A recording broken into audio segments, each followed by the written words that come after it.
Welcome to Novelist Spotlight. This is Mike Consol, your host. Two quick things before introducing you to my guest. First, I encourage you to subscribe to this podcast by clicking on the follow button and also clicking on the bell icon so you are alerted to each new edition of the program. Second, in addition to being the producer of this podcast and interviewing novelists, I am a novelist myself. I've written 4 books, 3 novels, and 1 short story collection. In the episode notes, you will find a short link to my Amazon page and all 4 of those titles. Now, on with our program. In the spotlight is repeat guest Tyson Cornell, the founder and publisher of Rare Bird Books, an independent press committed to bold, boundary-pushing storytelling. He has more than 2 decades of experience in publishing, bookselling, and author advocacy, and has championed hundreds of acclaimed titles across fiction, nonfiction, and music. Tyson Cornell is known for his independence, creative vision, and do-it-yourself sensibility. He continues to shape Rare Bird into a distinctive voice in contemporary publishing. Tyson, welcome to the program. Welcome back to the program. Well, thanks for having me back, Mike. Appreciate it. It's been a long time. Let me ask you for starters, what's dominating your time these days, for better or for worse? What's kind of the biggest share of the pie chart of your activities with Rare Bird? Right now, the biggest area of focus is that we just moved to Simon & Schuster. We spent last spring negotiating our deal with them. We signed it at the end of June, and we've spent the last 6 months of 2025 onboarding in their system and offboarding with PGW. So I guess we've just concluded 2 months with Simon, and that's gone very well. We're still learning the ropes there and refining, but so much has changed in the last few months alone that it's a really exciting time for us. I was going to say that's a big get. Simon & Schuster. How did that come about? Actually, let me start with this. What do they get from Rare Bird? They obviously wanted you guys to integrate. What do they get that they don't already have from Rare Bird? Well, I think I don't want to speak for them too much on that, but I think it's mutually beneficial in that we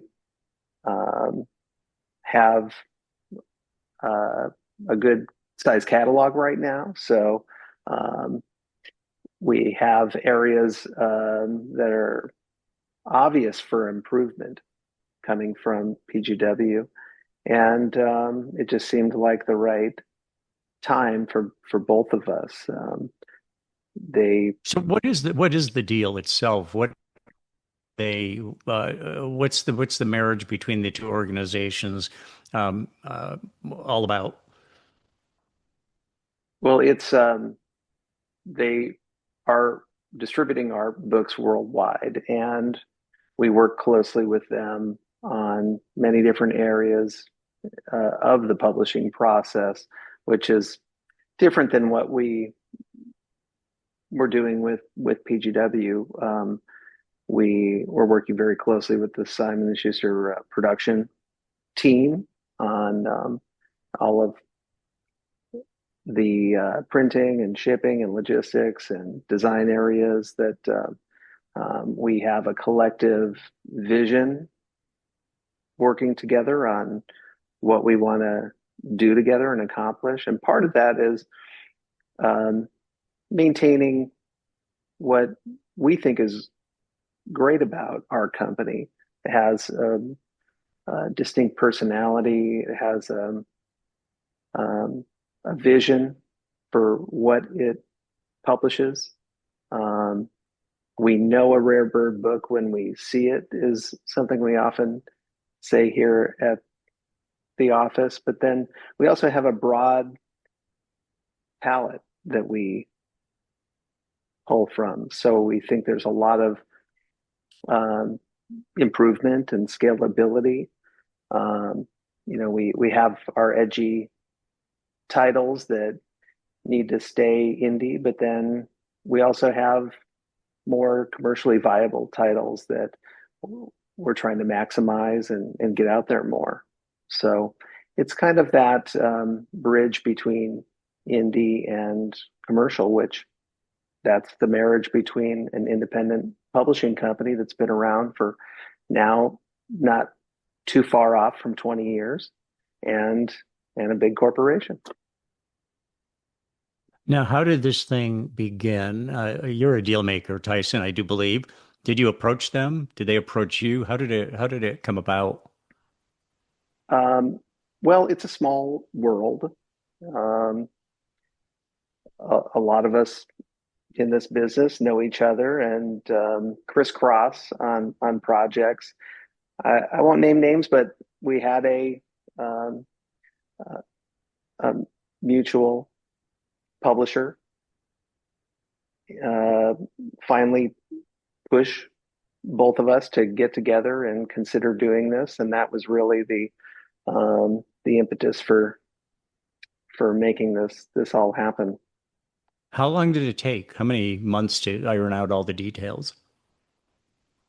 A little over 5 months. Hmm. Hmm. So, in addition to Simon and Schuster, do you have what other relationships does Rare Bird have with other players in the industry? I'm not talking about at that scale, but are there some other JVs, relationships that you've got with other organizations that are advancing the cause for Rare Bird?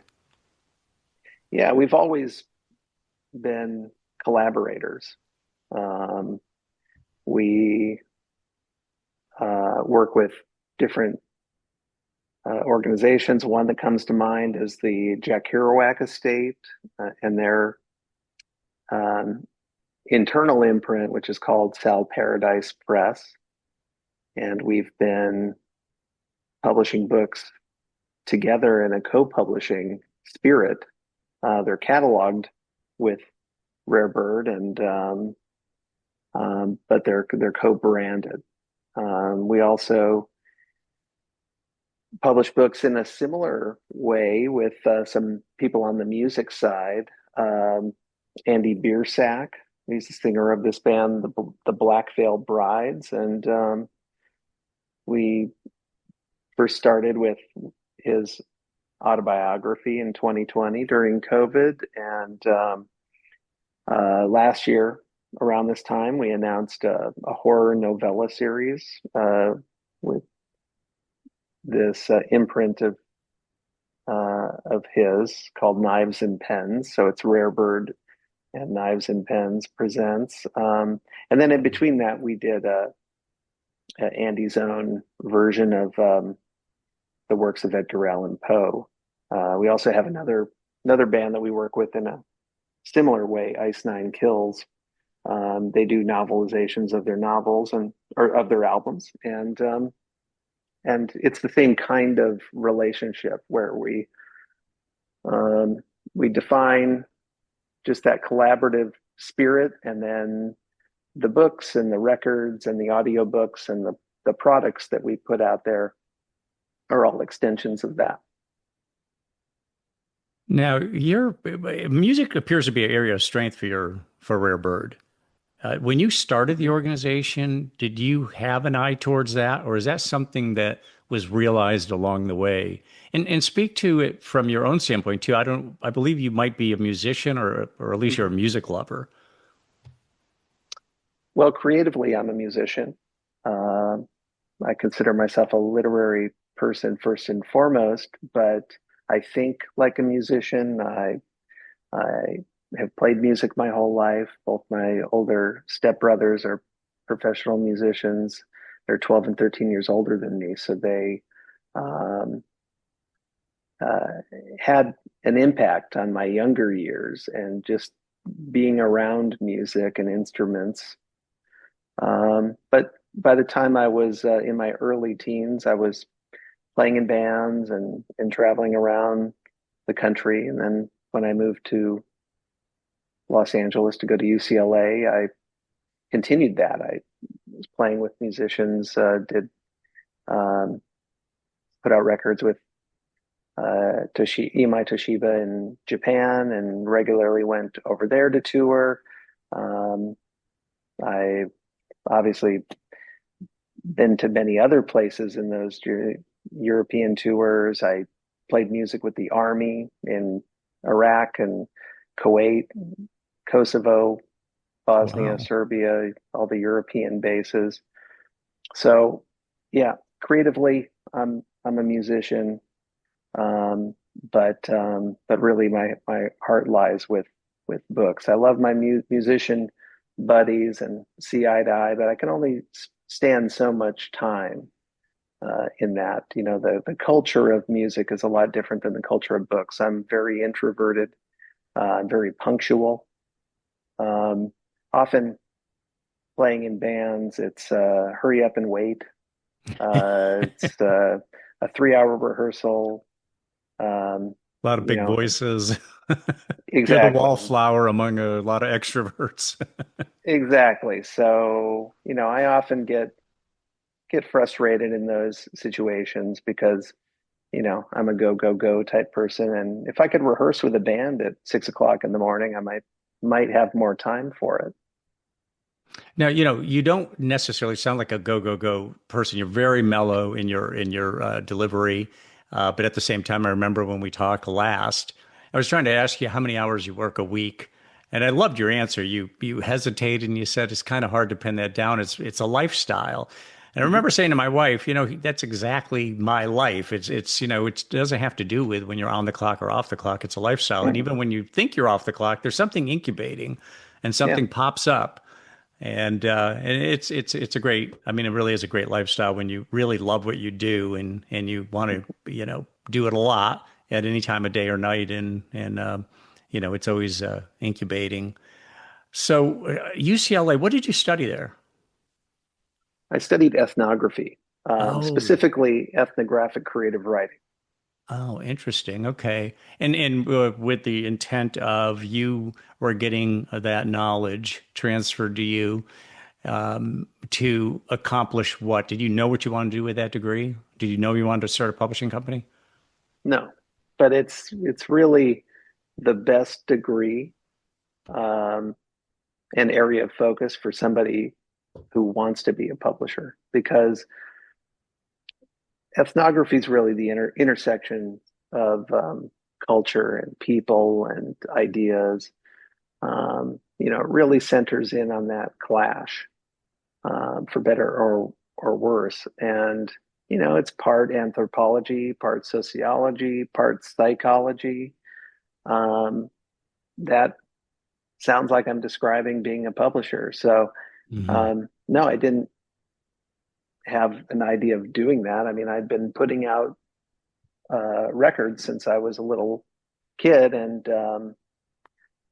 coincidentally, as a teenager, worked in printing factories. So there were all these elements that were guiding me toward that. When I look back on it, it all seems as if it was telegraphed and plotted, but no, it was just happenstance, and I didn't go to university with any specific idea of doing anything for the rest of my life. I just went because I had a sociology professor who wrote his PhD dissertation on high pressure auto sales on Van Nuys Boulevard, and that inspired me to do the academic work that I did, which was focusing on street corner newsstands.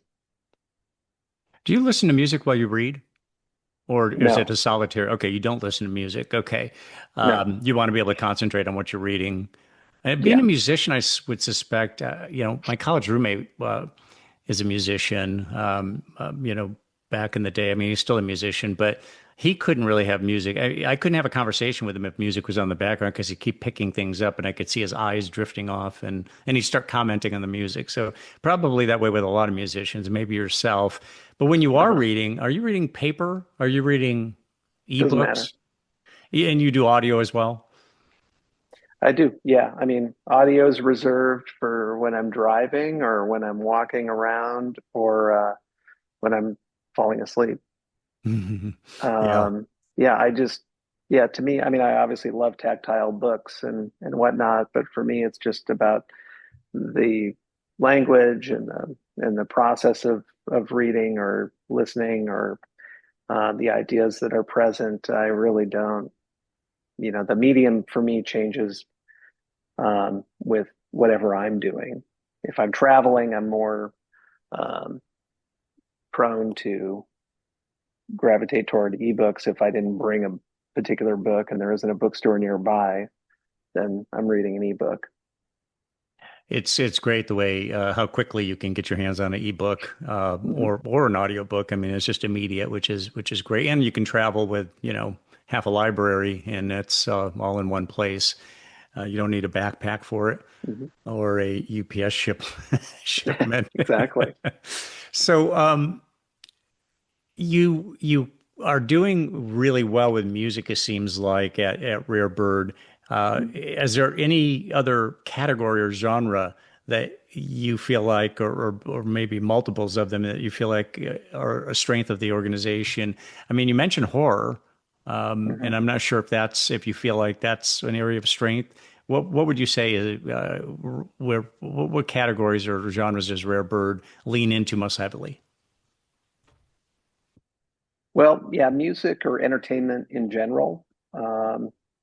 That is that's a part of just the DNA of our company, and I think a lot of that has to do with just who we are. We myself, I know a lot of people in music and entertainment, and that translates to books. I would say uh, literary, um, though it's hard to find great literary titles that we really want to dig into. Um, but we go through our phases of fiction. Right now, we're very fiction strong this year. We have more novels than anything else, which is, Is it just a good crop of submissions, yeah. or is that right? Yeah. Well, we don't, yeah, I mean, we typically have closed submissions. So we acquire books by network, and we also spend a lot of time cultivating titles. So, um, we seek titles, we plant seeds with people around us that, you know, I might have dinner with somebody this week, and then 3 years from now, they might come back and say, "Hey, remember that thing we were talking about? I actually wrote it." Um, and that isn't for me to take credit for it, but it's a creative process and often a collaborative creative process. So, yeah, I don't know. I think these things come in waves. Another funny thing that ends up happening is this has always been with our company. I'm sure it is with many, where we'll often have authors with very similar names on the list and similar titles. So I think that's just the grouping of some kind of cosmic connection that ends up happening. You believe in a metaphysical dimension? I do, yeah. Yeah. And you believe there's forces at play, synchronicity and all that kind of stuff. Yeah, they're I don't know if I'd call it synchronicity, but yeah, exactly. And anybody that knows me and talks with me for a short period of time will hear a lot of those things come out. I'm always just kind of guiding on one level, but then paying close attention to where I'm being guided to on the other. So, um, I often think about a very small group of my ancestry that comes from northern Scandinavia and Sami people. And, I find it very interesting that, in their reindeer herding, um, it isn't so much akin to farming as it is a spiritual journey and connection. And that's kind of how I feel going day in and day out. And, maybe to provide an analogy, the reindeer are the creative projects, and, I'm herding and guiding, but then also following them as well. Yeah. Interesting analogy. Um, do you publish? I should know this, but do you publish metaphysical books, books on the occult or meditation or Eastern Mhm. mysticism, any of that sort of stuff? No, I would if there was something interesting that presented itself. But yeah, I think, you know, similar to certain types of fiction, um, you really have to commit yourself um, to those areas. It's hard to do one book here and there. I mean, we do have an Oracle deck that, well, we did one years ago, but that was more kind of on meditations of creativity. But um, we are doing an Oracle deck that we're going to announce soon. But no, I would do them, and I would commit the company's bandwidth to a serious effort in that way. But there are a lot of people out there doing those things. I don't know if we necessarily need to do that. We have a lane. I think we're really good at doing what we do, and we don't have to do everything. Yeah, you make a good point because when it comes to spirituality, I feel like the best stuff was written a long time ago, and today Mm-hmm. is just imitation Mm-hmm. or derivative in a big way. I mean, I'll give you an example: "The Power of Now" by Eckhart Tolle. I mean, a lot of Mm-hmm. people are crazy about that, and every time I hear it brought up, I said, there's a book from by Ram Dass called "Be Here Now," which blows that away. Mm-hmm. And he wrote a lot more words than Ram Dass did too, and did not develop it any more than Ram Dass did. And do yourself a favor, get a copy of Be Here Now. And Mm-hmm. a lot of people don't know that book. And Yeah. that was just, it was a classic. And, I still consider it a classic. But I see something like, The Power of Now. It's overwritten. I mean, the book makes a point and all that, but you know, it just sounded like a knockoff to me and I did read it and Mm-hmm. was not overly impressed with it. It was very repetitive, that sort of thing. But that's one example of many in Yeah. the spiritual realm there of publishing. The Tibetan Book of the Dead was a long time ago. I don't think anybody's going to write something a sequel to that. Yeah. I don't. I mean, it's not really an area of my reading, um, but and I'm sure I'm wrong with this, but the reason I don't spend a whole lot of time there is because I don't feel like there's much happening that's new. And that it reminds me in the 2000s, I worked with the Doors music company on the Doors 40th anniversary, and I remember listening to this record while signing books with Robbie Krieger. I won't name the band because I don't want to embarrass them, but it was kind of a garage, 60s throwback. They have their own thing. I won't step on that, um, but there was a younger person in the management company there, and he was very excited about this record. And after listening to it for about three times over, he's like, Robbie, I really want to know what you think of this. It just seems like it's your vibe or whatever. And he said, yeah, it's cool. I'm glad you like it. And they sound very competent. But when I hear it, I just hear everybody that they're influenced by that, in my opinion, did it better. Precisely. Yeah. And I think it just depends on what generation you came from. When I was a kid, there were, I was listening to punk rock records. There were older people that were part of the 76, 77 punk rock era. And, you know, I always felt as if they had a similar thing going on where they're like, yeah, we want to be supportive of of the next wave of punk rock kids, but we've heard all this. The you know, Stranglers already did it perfectly. So what, don't. exactly. Uh, Yeah, yeah, I love the Stranglers. I thought of course. their rap book, Radis. Oh, I don't remember the actual pronunciation, but just classic. Oh, if you were to take your business plan for Mhm. when you launched Rare Bird, talk about what the company, what you originally envisioned, and what the company has evolved into. How is it different today versus the business plan that you originally wrote?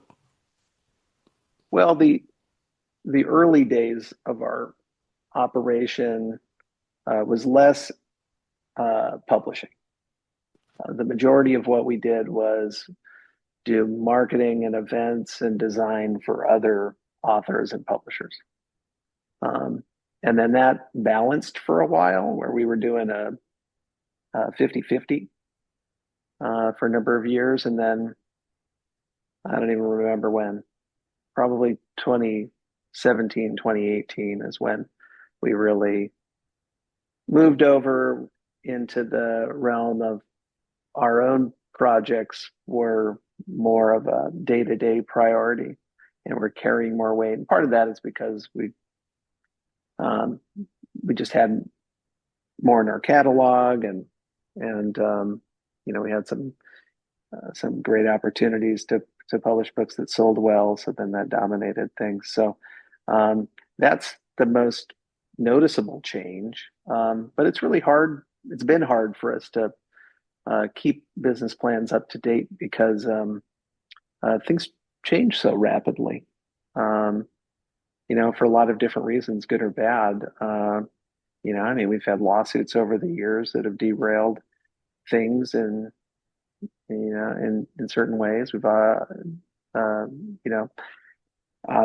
the other end, we've had calls from people to do very interesting projects that derail our trajectory because of how much time and effort we need to put into those that we weren't expecting. So we're always rewriting our business plan, and it's never up to date. And I don't think that's necessarily a bad thing because the place we're in now, for better or worse, I don't think we could have ever planned it.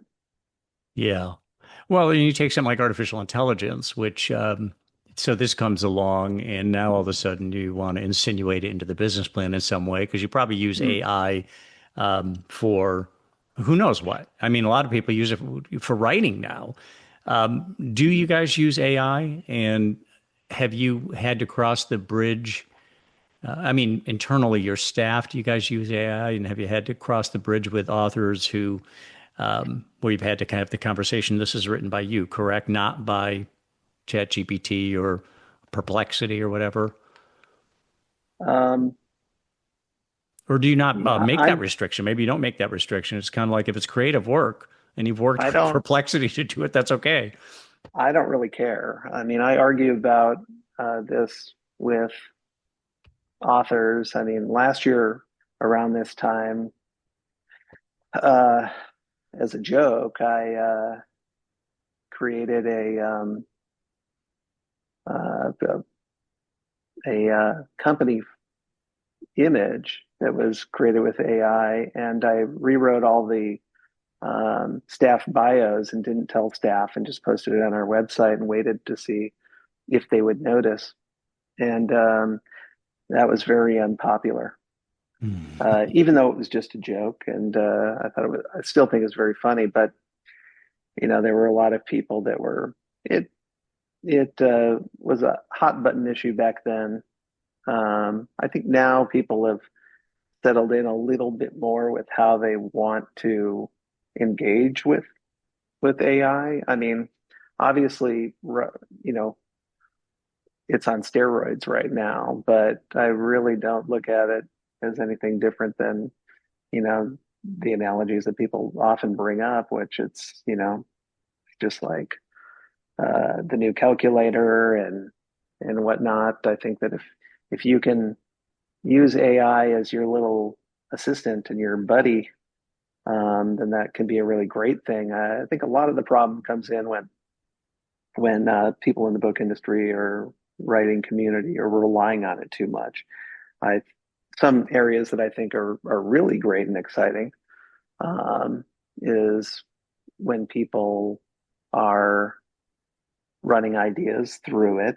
So when they come to the table and we do have a meeting, it's more productive because people have run these little exercises. We do that with our sales conferences, um, where we'll run the material through and just kind of do these beta situational role playing things of you know are there any obvious elements that are good or bad or whatever. And I think that that is a really productive way because then we don't have to bother and bore our sales reps with things that we could make better.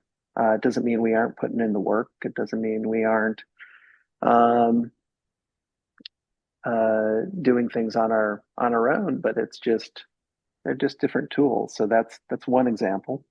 Um, Hmm.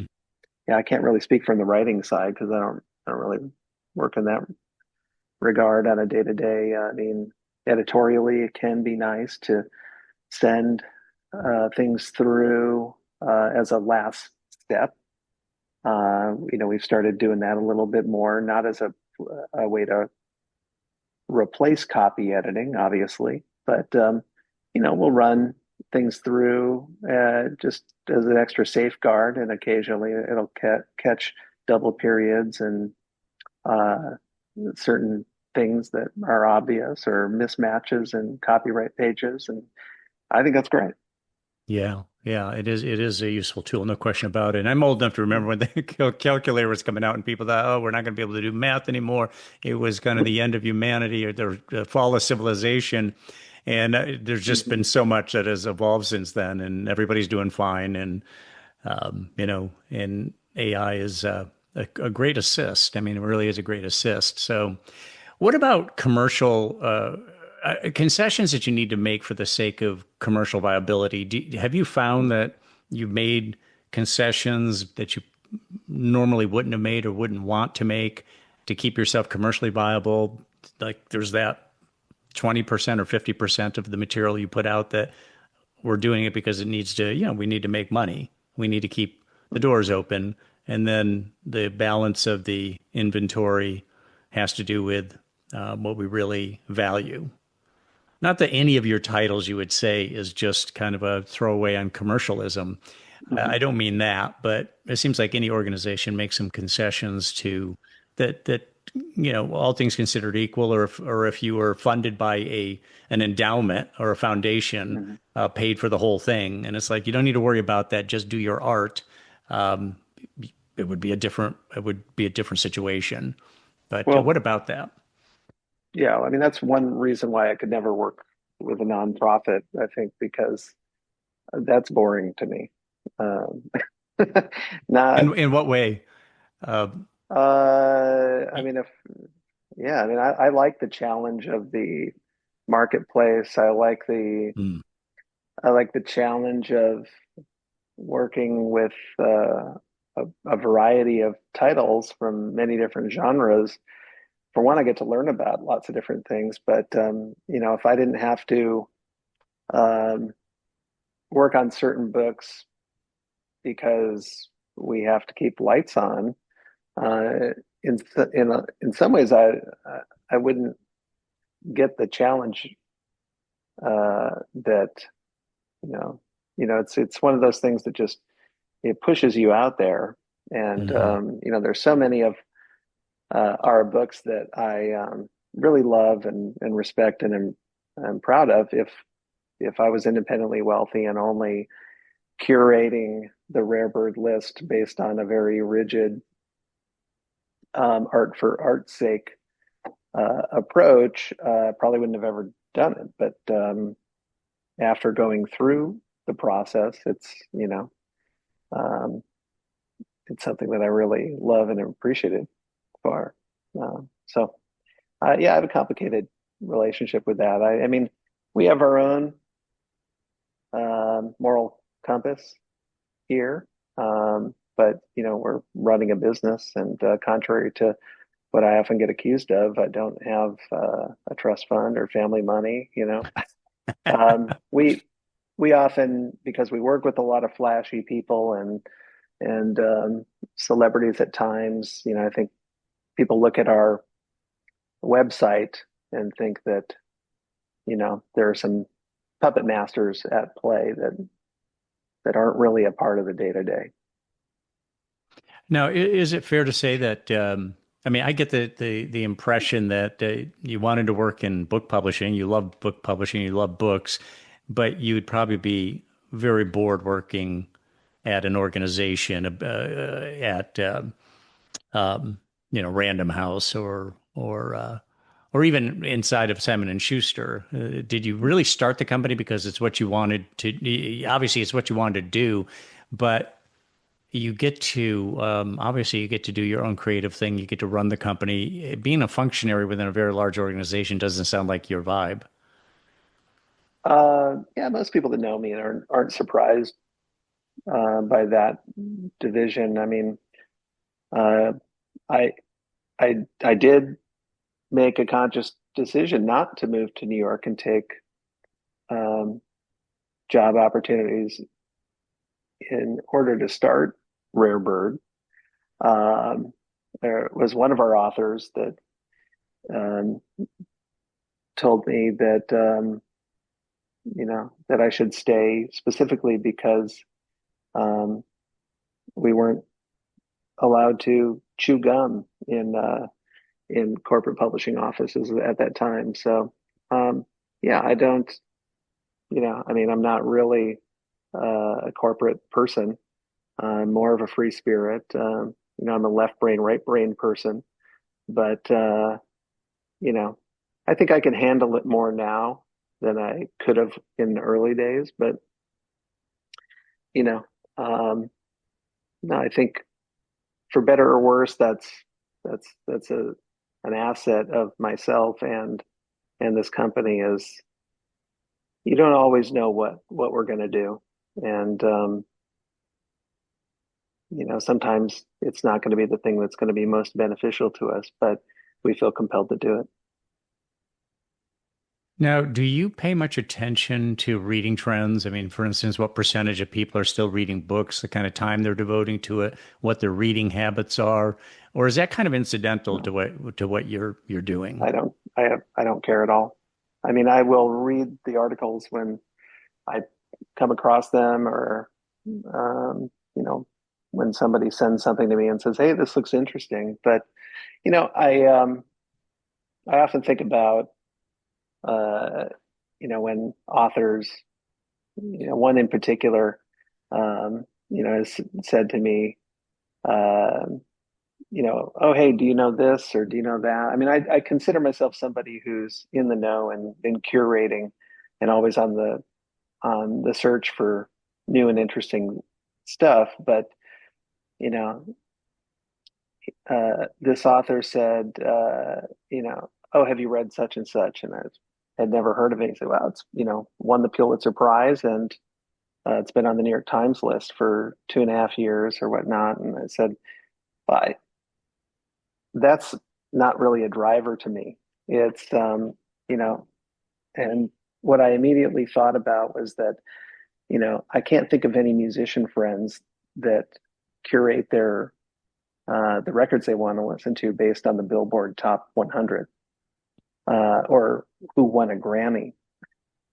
That I mean, if you can win an Oscar and demand more money for your next film, wonderful.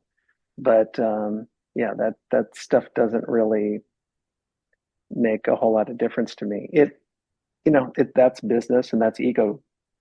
I mean, but it really doesn't have anything to do with making great stuff and great art and good business. I mean, what I'll say one more thing on that topic. One of the first times that I went to New York and went around and met people at publishing houses, something I was really surprised by was um, when I walk into a publishing house that was known for certain things. The awards would be up on the walls, and their public facing bestsellers would be there. But most of the publishers always had a shelf or a room that they would show you that was this is uh, what we publish to keep the lights on.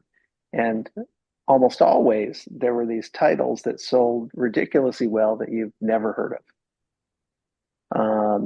One example that comes to mind is when I went to Haymarket, and I knew Haymarket as a company that did the shooting scripts, and I did a lot of these events during Oscar time where they published the shooting scripts of big films and whatnot. And I thought those, from my perspective as a bookseller, uh, were big sellers, and that's probably what kept the company afloat. Turned out they lost money on those, and they were really in business for this catalog of I still don't remember the name of it, but they had hundreds of titles of teaching kids about their body parts. This is your elbow, and this is your shoulder, or whatever. And I went in this room and looked at all these books, and I was just like, oh my God, that gave me a whole different perspective on the commerce of publishing, because people think that certain titles that are on bestseller lists or sell really well are the bread and butter, but what you're not seeing is how much money it cost and how much time it took to make those bestsellers. And if you're making 5 or 8, $10 million on book sales, it often isn't surprising to spend 15, 20, 25 million on advertising. So when you look at the net of that, that's really the important part of the business. So when you talk about, like, for instance, the kids and body parts, so it was kind of an anatomical take on all these different body parts that were interesting to kids and taught them about their bodies. Yeah. Interesting. Yeah. That's what I remember. I'm sure I'm butchering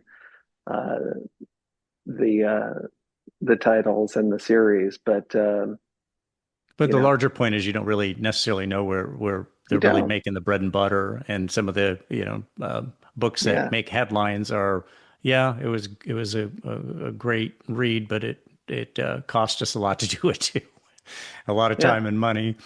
I've never had a whole lot of luck with Pulitzer Prize winners myself. I mean, I remember when I read William Kennedy's book Ironweed, and good book, I'm sure, but it's really not my kind of style.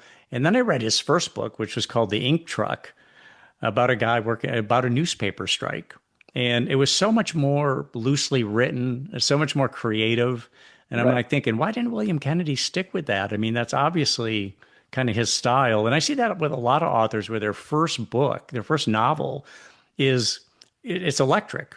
And then they just tone it down over the years, and they try more and more to sound like the novelist, the American novelist, which a lot of times is overly subtle. The characters are not overly interesting. The situations are a little subdued, and so on. So anyway, just an observation that I don't run out and buy a Pulitzer Prize winner right off the bat. In fact, I think the National Book Award winners I've had more luck with than Pulitzer winners. But like with all the book publishing, it's hit and miss, because I'm particular about what I read. I'm sure you are too, because there's so much to read. You want to be particular because you want to invest your time wisely. Yeah. So let me ask you an impossible question, based on what you've already told me. What will Rare Bird look like in 10 years? Well, we're still in the trenches right now with a lot of transitioning happening, but this is an extremely exciting time here. Often what goes through my head these days is, this is what all the struggle was for. And what Rare Bird's going to be remembered for, at least this is my hope, is stuff that we haven't even done yet. I often think about, with musicians, the ones that go through what appears to be their prime and come back later in life and make the defining record of their career. And you just think about that. Well, all the obstacles that happened in between, all the band fights and the business derailments, and building lives and families. And then there's some creative compulsion that brought them back to make whatever record, and that ends up being their best or their most well known. And authors are known for that as well, filmmakers. So from, and I'll speak to the business side real quick, but from a creative point of view, this is just a lifestyle. I mean, we've talked about it before. We just keep on making the best books we can possibly make, searching for great stuff. We're serving the art. In this day and age, there's a lot of struggle there, and we need not just publishers like Rarebird, but we need 100, 200, 500 Rarebirds out there, providing platforms for great books and great writers and whatnot. On the business side, I think we can continue growing and being profitable for our business partners, not only our authors, but people on the business side, the partner side, the distribution side. And I think we can be a viable investment of time, energy, and money for those people. So I think the future of our company is being more of a well-oiled machine. I think at this point, we know what we're good at. We know what we're not good at. We don't usually get involved with things that we don't think we're good at, which was a thing in the past where, we didn't realize certain incompatibilities. And then, you make one wrong turn, and that's literally years of dysfunction. Now, we know who we are in a lot of ways, and there's so much headroom. I think we've accomplished a lot, but there's so much more that we can do, and I think it's just about refining that and just continuing to do great stuff. You reminded me of this Rolling Stone reporter editor I saw being interviewed. It was kind of a documentary type program. And he had said that, it was, you remember back in the day when Rolling Stone was a powerhouse magazine in the music industry and nationally for that matter. And he had said, it was great to get to the top of the mountain, but, the really fun times were the climb, was when we were, putting out issues on a shoestring budget, and we were, struggling along the way. And then it was exhilarating to see the progress. But once you're at the top of the mountain, the climb's over, and it's kind of, a little bit anticlimactic at that point. And he said that was the time I really liked, was the climb. And as we were, fighting to really emerge as a magazine of force. And it sounds a little bit like, I get a little of that from you about Rarebird. Not that Rarebird would necessarily ever feel that it's at the top of the mountain in its particular niche or category or scale, but that there's a lot of excitement and interest in the unfolding of the organization. Well, I think that's it. Yeah, for me personally, there isn't any top of the mountain. But there are ebbs and flows to involvement. I really genuinely love making books, and whether that was my job or not, I would probably still be making books. When I was a preteen and I got a word processor, I retyped books for fun. That was just what I was compelled to do. And so I really love that process. I don't think that's ever going anywhere. But, if there was ever a time where there was an undercurrent of younger publishers that felt as if they were more appropriate to be publishing books than the oldsters like myself, then happy to step out of the way and let them do great work. But I don't think that is necessarily going to happen. I think that book publishing is great because, I mean, you can literally do it right to the last moment of your life. Yeah, and you Doesn't only get better at it.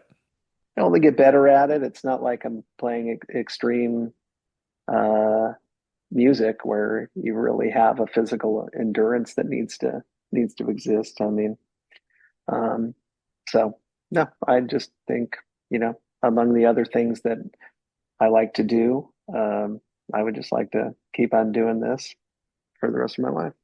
Hmm. Um, right now, I'm reading Books of Blood, Volume 6 by Clive Barker. Mm. Collection of, horror short stories, and he's got like 6 or 7 volumes of them. I've read maybe half of them. And I'm not really a horror reader, but the quality of his writing is really good. So I like to I like to dip into that. What are you reading currently? Well, I mean, this very moment, I mean, we're uh, deep in a 28 book season of the fall. But I've been reading this got series of 1,000+ page Napoleon biographies. Wow. And then in between that, I've been making my way through again this Bram Stoker bio that is just so great that I read when it came out a few years ago, and believe it's just an author that lives in Glendale, which isn't that far from where I am. But I loved it so much, I just went at it again. So um, the reason I'm focused on those is really just it's pleasure reading, just historical pleasure reading, because my mind is so immersed in um, a really heavy um, set of seasons for Rare Bird. And part of that is because we paused on a lot of publishing last year because of our transition, and now we're getting back to it. So you asked me at a time when I'm unusually consumed with internal reading, but I get it.